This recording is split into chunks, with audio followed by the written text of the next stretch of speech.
Welcome to the Edges of Lean. I'm Bella Engelbach, and in this podcast we explore the human and creative side of lean thinking, unusual places where lean thinking is practiced. We meet people who are practicing continuous improvement in many different flavors and styles. So come along with me on a journey to the edges of lean.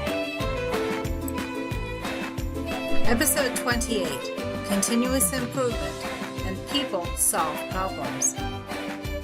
Our guest today is Jamie Flinchbaugh, who has helped purpose-driven leaders craft effective, resilient organizations at over 300 companies.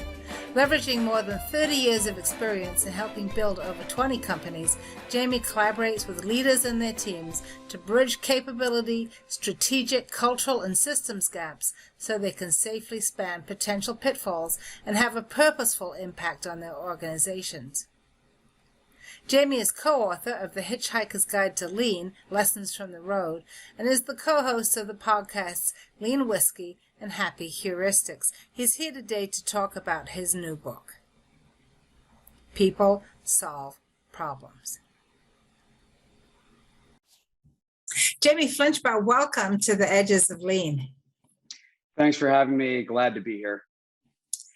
Jamie, I think that you're at the point where you have published quite a few books, and so it's exciting to see you bring out a new one. I'm going to hold it up for the folks who are watching this. It's called People Solve Problems, and I had the opportunity to take a look at it before publication, and so I think of you, Jamie, as being, you're a lean guy, you're a lean Six Sigma guy, and you start right out in this book saying this isn't necessarily a book about lean.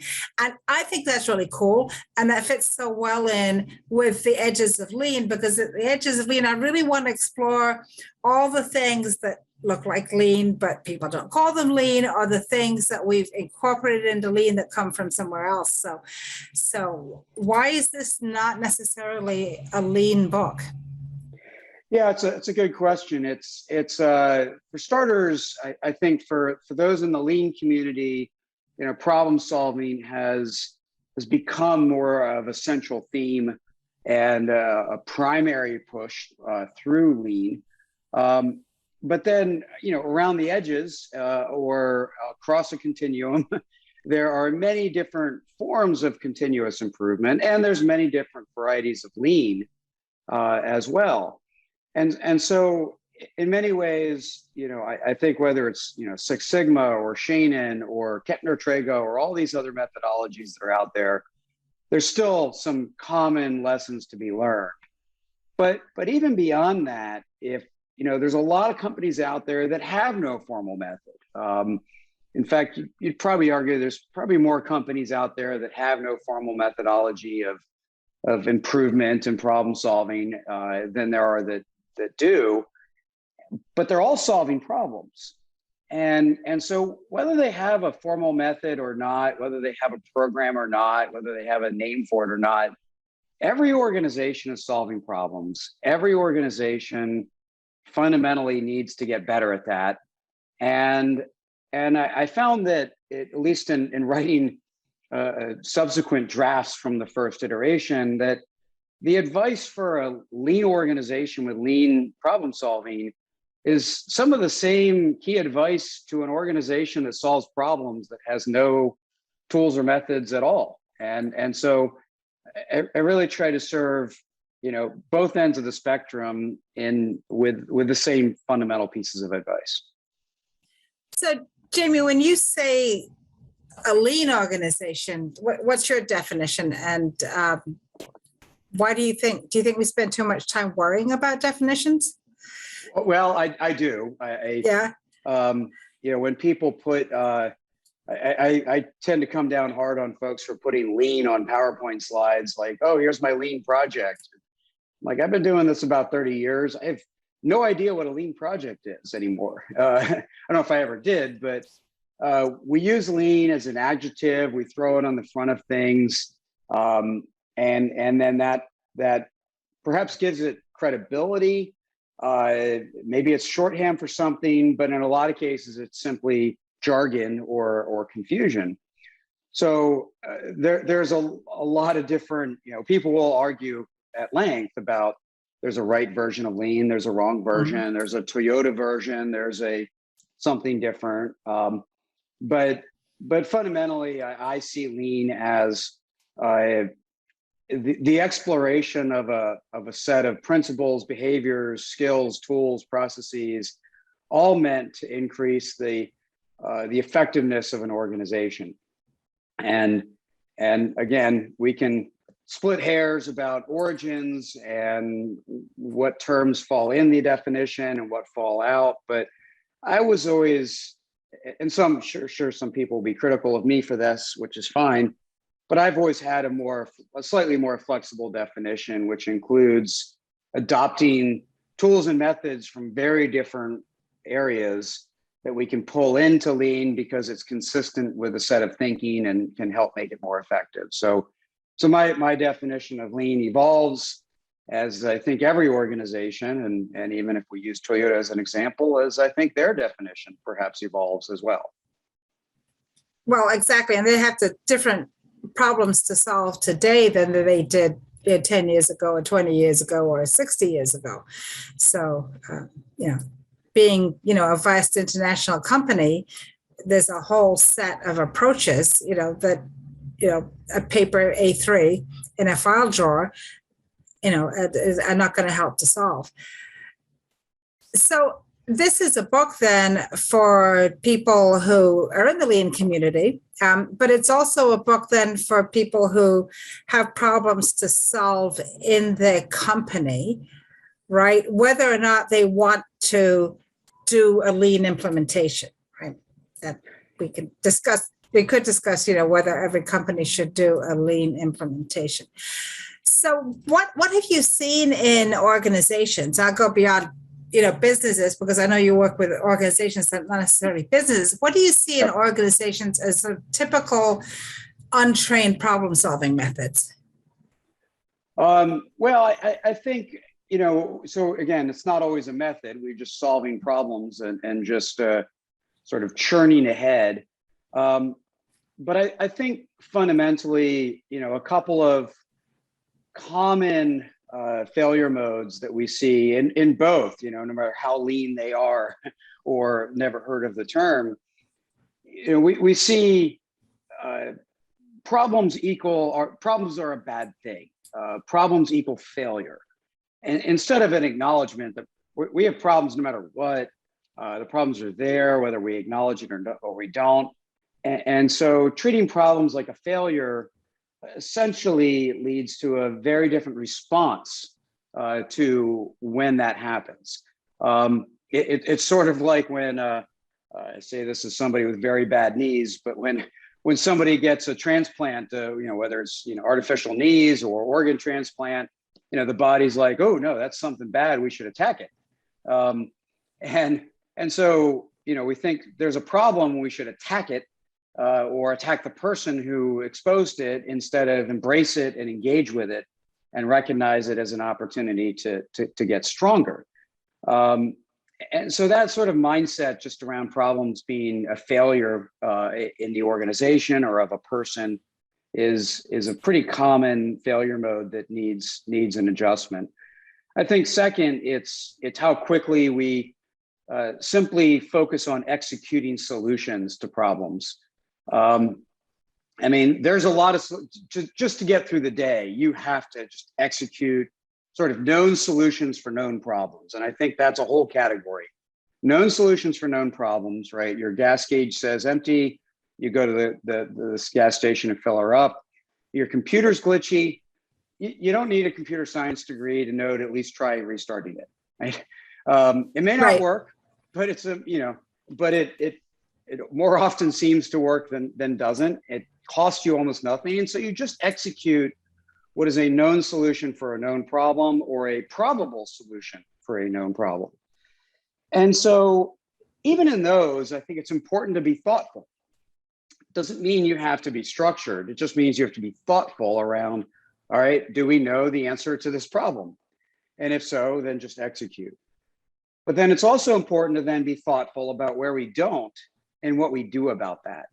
And that's the domain where more structured problem solving often thrives, but only if we decide to walk down that path. And like I said, the front door of that path is deciding that I don't know what I need to know, that this is a learning opportunity, that I don't have the answer to this unknown problem.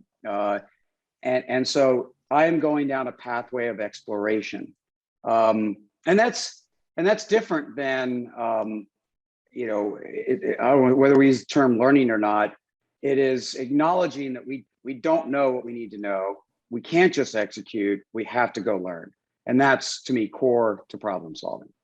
And also, as you said, we don't know what we need to know.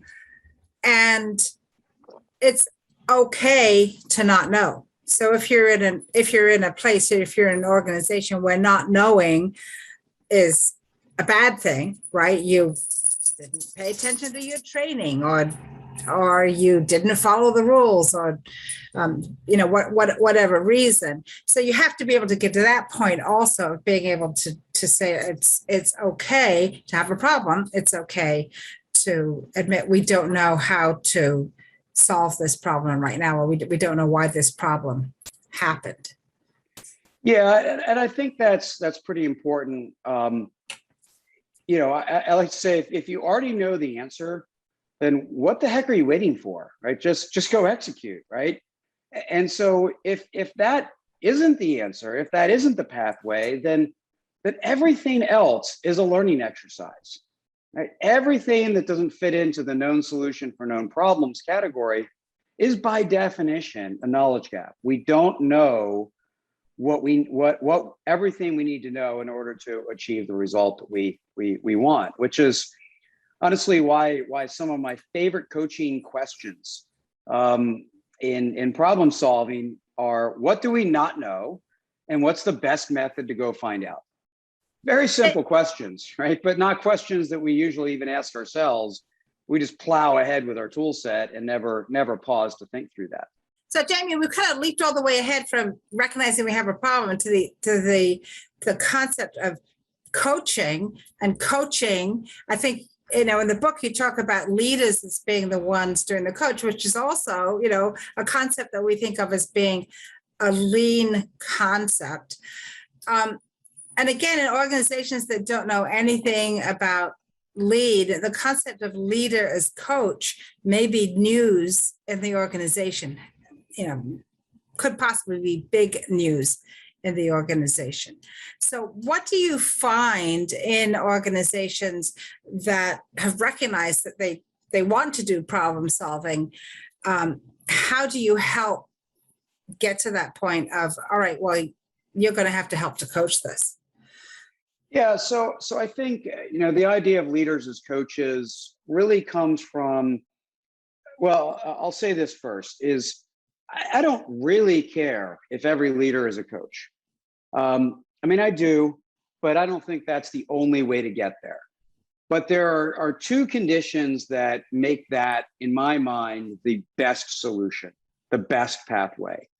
One of those factors is that we want every individual to be at least no more than one step removed from an accessible coach. When I say one step, it could be organizational chart, it could be geography, it could be, what building am I in? It could be what shift am I on? It could be anything to just say, yes. I don't have to go very far to find a coach. And what better way to solve that problem than every manager is, in fact, a coach? Then automatically no employee is more than one step removed from a coach. So, that to me is the ideal state. No individual is more than one step removed, 1 degree of freedom removed from a coach. And if every manager is a coach, you have solved that problem, which is great. The second is that coaching is an investment. There's no other way to look at it. It's not as fast a payoff as solving the problem yourself. And so what is the time horizon? You invest in something that your sort of net energy or effort goes, or value goes down because you're investing, and then comes up and crosses zero and pays you off in a positive way. So taking responsibility for that long-term view of that investment, of that long-term gain of stronger employees, more capable employees, of what is the time horizon in which I want to cross zero, in which I want to get gains from the coaching efforts, and it starts to pay us back. That's very contextual and situational. So who's going to own that whole trade-off curve of investing in coaching versus the long-term vision of the gain? And to me, in a lot of ways, that's the role of a manager or a leader, is to manage investments. What is the long-term needs of the organization, and how do we make sure we have what we need to be successful, not just today, but in the future? And so leaders should be the ones who want to take responsibility for that equation, for that basic, return on investment that the organization is making. And so I think that's a second reason that it's not, like I said, it's not the only solution, but having every manager be a coach is the best, most effective solution.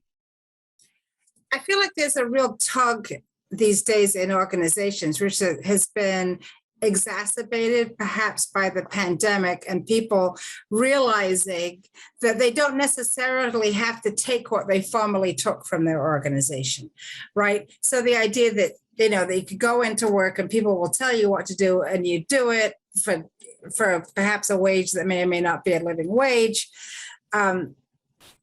People are starting to look at that and say, no, I actually demand more from my organization. I think we do know that one of the things that people really want as part of that overall relationship with the organization is development, right? Help me develop my skills.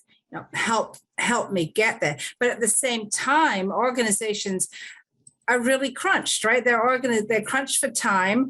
We still have everything that happens in terms of quarterly close and annual reports, and you've got to deliver and the next product launch and so on and so forth. So, and then you get a question that frequently arises is, okay, so you tell me there's an ROI from making this kind of investment, but it's going to be really hard to see. So how do we then help organizations? I mean, do you have to, is the people who are going to be interested in your book are going to be the people who've already made that decision, Jamie? I've got to change this. This is going to be a good way to change it, not just to solve the problems, but also to create that value for the employees. Or is there an argument that because it's very hard to boil it down to dollars and cents? Yeah, it is hard because every organization's landscape of problems is different, and how many they solve and how fast they solve them and who solves them is so contextual. Turning that into a formula is I don't know if it's a fool's errand, but it's not what I want to spend my time on. So, yeah. So I do think, well, first I'll say around just employee retention and even recruitment, it's not just that employees want to see an investment in them and they want to continue to learn and grow, but also they want to contribute. And so to me, problem solving is a double hit, a double gain in terms of employee retention, because you are investing in people, you're helping them learn, you're helping them develop capability, and you're empowering them to have a greater impact on the organization than they had before, because they're taking ownership over not just, maybe significant problems, maybe just their own problems, but they have more to say about those problems than they would have before you've made those investments or that permission or that shift. And both, I think, lead to retention and ultimately even recruitment. And with every organization struggling for talent these days, yeah, those are great. Those are great things to have in your in your account to say, yeah, this is why people want to work here versus anywhere else they can go. But as far as who reads the book and are they already interested in that problem, I do think if a leader's not even looking for a better way to manage their performance, then I don't know what even gets them to look at this book if that's Right, not yeah. part of what they're doing. But I do think that there's some aspect of the book, although I don't spend a lot of time trying to convince people that problem solving is good. But I honestly do think if you do read it, you perhaps see a broader definition of problem solving and what some people are exposed to. They might think that, oh, I'm going to roll out some, because this is what happens, right? Roll out some training tools. I got to pay a lot of money to train a lot of people to use a specific tool that only works for some situations, that will take a long time for me to build an army of people that can go solve problems. And by the way, we've seen that movie before, and it doesn't always, generate the excitement we thought it would. But when you see that, we're doing this now anyway. We are solving problems every single day, every single employee. But how well, how thoughtful, how deliberate, how creative, how instinctive, how well are we doing all of that stuff? And whether we, get there one better behavior at a time, one better capability at a time, or come the other way and really enhance our formal problem-solving methods with the right coaches, tools, job aids, and training, and try to lift the army that way. I don't want to say it doesn't matter, but either pathway can help the organization. And you, of course, have to know where you're starting from. But I do believe leaders could read this book and get an appreciation to multiple pathways to make their organization better. There is a fairly common, I'll say, lean-oriented target state out there that we're trying to pursue, but there's many pathways to get there. And I don't think there's probably some wrong ones, but there's no one single right one. And that's a really interesting point, because if you go into different organizations and ask them a question about how you solve problems, you're going to hear all kinds of things, right? So you mentioned some of them, we do Trago, or we use A3s around here. Well, which kind of A3s? We have our own A3s. We call them something else. The people that have 8 steps. I mean, there's so many different ways that people do that. And one of the things that I've observed is that there are, within an organization that's doing that, there are some people who become the experts, right? And then they almost become, in some cases, like an enforcement army, right? So are we doing this in exactly the right way? So what kind of principles might an organization look to, rather than, creating, this is a standard, we like standards, right? And we're about enforcing the standard. What are some principles that would be more useful than that?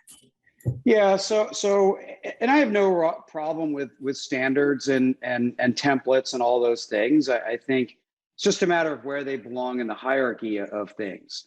So I think a couple that perhaps, I'll give you one that's probably a lot of problem solving students will appreciate and kind of get why they're hearing about that, and another that might not be as obvious. I think learning deliberately, making problem solving about a deliberate effort to learn, is a core behavior that makes problem solving more effective. And it means that you're curious about every step of the way. You're curious about, what is the problem? How do other people see it? How do they experience it? Even just defining the gap. Of course, we want to say gap to standard is a sort of a base definition of a problem statement, but okay, well, is that standard even right? And do we need to move the needle? Why are we trying to solve all of the gap or a portion of the gap? Because we have other gaps to close too. So, okay, well, let's be curious about that. Let's explore that. Now, how much time we want to spend exploring that is all a trade-off between forward momentum and exploration. But what is really, how does this system or process work the way that it does? How are we getting this outcome? what are different solutions that could help solve this? And what are the trade-offs we make when we look at various different solutions? These are all acts of curiosity, but it means going into problem solving to deliberately learn. And the easiest way to see that you're not getting this is how linearly people treat problem solving, right? They take out the problem solving form and they go A, B, C, D, E, F, and they work their, I don't care 5 steps or 47 steps, but they work their way through because they're just completing the steps, as opposed to going, oh, here's an idea, or here's a question, or here's some new insight. And I have to go back and back to step 1 or back to step 2 and re-explore and re-examine based on my new insights. It's not a linear process. It almost never is. It's an iterative learning exploration process. And in some ways, I would argue, when it's really well done, you're almost simultaneously doing all the steps of problem solving. You might be more focused on filling out one step of the template, but you are exploring all of them. So I think that's, again, a lot of problem solving will say it's about training, we'll say it's about learning, but we don't really always set out to learn as a deliberate step. On a less obvious standpoint, and one that actually runs a little counter to some of the, okay, here's how many steps in our problem solving process, is integrating intuition, which I believe, and going back to some of the most rigorous analytical scientific minds in history, who I've pulled a bunch of quotes from to help reinforce this point, problem solving isn't entirely analytical. We like to sort of dazzle ourselves that it was and convince ourselves that it was, but when done well, there's a significant integration of and use of intuition, experience-based intuition, creativity-based intuition. We tap into something more, which is why we still need people to solve problems, why we can't just write the problem statement, feed some data into a machine, and they come up with a creative answer. Because intuition is really useful in problem solving, whether it's because we're stuck or we're trying to decide where to draw the lines or the boundary conditions around a problem, or whether we've really tapped all the potential solutions that could support us in working on this. There's so many different questions we have to ask ourselves within the rigor of the analytics that even the most rigorous, you kind of go, well, how'd you decide to start there? And they're like, well, it's, they don't have a great way to explain it, but there was experience-based intuition behind that decision. And so how you do that isn't easy. That's why it's more of a behavior that you're sort of always living within problem solving than a step that you're like, okay, step 4, be intuitive. Like you can't integrate intuition that way. You have to treat it like an always on behavior throughout your problem solving process. So those are 2 examples that perhaps run the gamut from the more obvious to the almost sometimes discarded behavior. So, but what you're talking about, when you're talking about curiosity and you're talking about using intuition, you really are talking about things that humans do, right? So you can call a Mars rover curiosity, but it's only curious because a human has suggested where it might want to wander, right? Yeah, and that's why people solve problems was the title I settled on, because these are all very, very human and very people-oriented steps that make problem solving different than a lot of other analytical ways to just come up with answers. I think the other thing you really suggest that also is, well, particularly when you're talking about intuition, but also with curiosity, is that this is something that the form can really detract from, right? If you were sitting down and say, well, what I got to do is I got to fill out these 8 steps, or today I'm going to work on this section of my A3. What you're not doing is you're not going for a walk and just letting those thoughts move around in your head and letting your subconscious put together relationships that you might not be aware of, right? And or you're not having a conversation with somebody else and, you know, talking about, you know, here's the thing I'm working on, and hearing their perspective on it, not in the way of sitting down and saying, I'd like you to give me input on my A3 right now, but in the way of, you know, here's what I'm working on. And they say, you know, was something, we had a similar situation, and I thought about it this way. And that is a very different activity from going through the steps of filling out the form or doing the value stream map, right? And even with doing the value stream map, it's not putting the blocks on the wall. It's the things that you think about as you're putting the blocks on the wall that really make the difference. But again, yeah, go ahead, Jamie.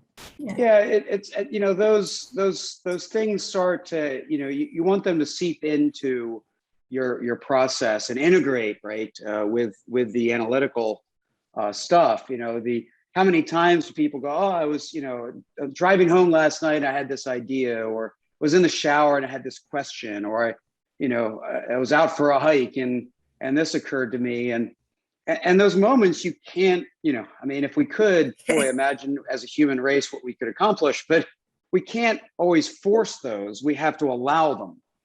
And so this is why I do think that there are some tactical steps you can take with your process to allow for that space, to hope for that intuition and creativity to seep through. For example, you know, don't try to solve a problem all in one sitting. I mean, there's some troubleshooting and, you know, reactive, get this problem put away kind of operational stuff that you do in one sitting, but real deep problem solving, don't try to solve it all in one sitting. Almost never try to solve it with only one person. I think the interactions, even if you don't have to build a team and say, oh, we're gonna have weekly meetings that last an hour every Friday, but, you know, interactions with other people is what gets that flowing. And I think that's super important. And then I think coaching is one of those other things that really enhances, because a coach is focused more on the process than on the problem itself. And so they can kind of sense when you seem stuck, or when you have tunnel vision, or, you know, just ask questions that sort of force you to pull your head up and look at the horizon a little bit. And so I think coaches, besides actually developing the person, can have a useful sort of process-oriented, reflective-oriented influence on problem solving itself. Which is something that an organization can deliberately build into how they work, right? Yeah, absolutely. And so, you know, I even talk in the book about the difference between cadence-based coaching versus event-based coaching. And I won't go into all of when you choose one versus the other, but, you know, the idea is some organizations like even put formal gates into their problem solving. So it's like, so they make sure they're like, do not pass go, do not collect $200. You know, make sure you get coached at this point in your process, because that's a really good leverage point to get that coaching in there before you go too far. And I've seen teams that, you know, I'll say that one of my biggest frustrations as a coach is when people bring me their finished problem solving effort. Right. And it's like, I kind of liken it to somebody saying, here's my fully grown child. Do you have any parenting advice? It's like a little late. Like, come to me when you've just started, come to me halfway through, but I'm not here to approve your A3. I would rather help you as you're doing it rather than try to approve of your work at the very end. Give that nice blue check and say, yeah, you did a great job. Yep, that's usually what I end up saying is good A3s, some things I would have done differently, but it's not worth spending a lot of time on because nothing's going to happen to it. It's already done. Jamie, you say in the beginning of the book that you wrote this book, as you said, you for your other books, you kind of wrote it for yourself, right? As you were doing that, what surprised you? What did you learn from the process of getting these words on paper? Yeah, it's I don't have a great memory, so sometimes it's hard for me to recall when different insights came about. Was it a coaching conversation? Was it writing? Was it on a walk? Like it's just all it all comes together, and I care more about the idea than its own origin. So I sometimes forget where these things come from. But I will say that one thing that I have a much greater appreciation for, coming from the writing of the book, is how much of our management systems that support problem solving are local. Meaning that, we could have a global, when I say global, I mean everybody in the company has the same A3 template, and they're expected to have a daily huddle, and they're expected to have a repository, and they're expected, 15 things that they're all expected to have everywhere across the company. But on one team, I've got a 24-hour set of problems with different shifts and young leadership with inexperience and problems that need to be resolved within hours. And over here, I've got, 25-year average age employees with sort of just normal working hours and 6-month time horizons on how problems even start to emerge. And so how does my management system as an individual leader fit the context of my local problem solving environment? And so I have a chapter on the leader as the architect of the system. And while I do think companies need to at least provide guidance on sort of what needs to be included in that system, every leader, every manager has some responsibility there, has some need to make the system work for them, whether it's design it, whether it's customize it, whether it's tweak it, but they have to take some ownership over their local management system to help make problem solving work. And I think that all context is local concept, and on the effect of the management system, I don't think I had as thorough an appreciation of that before I wrote the book than I do now.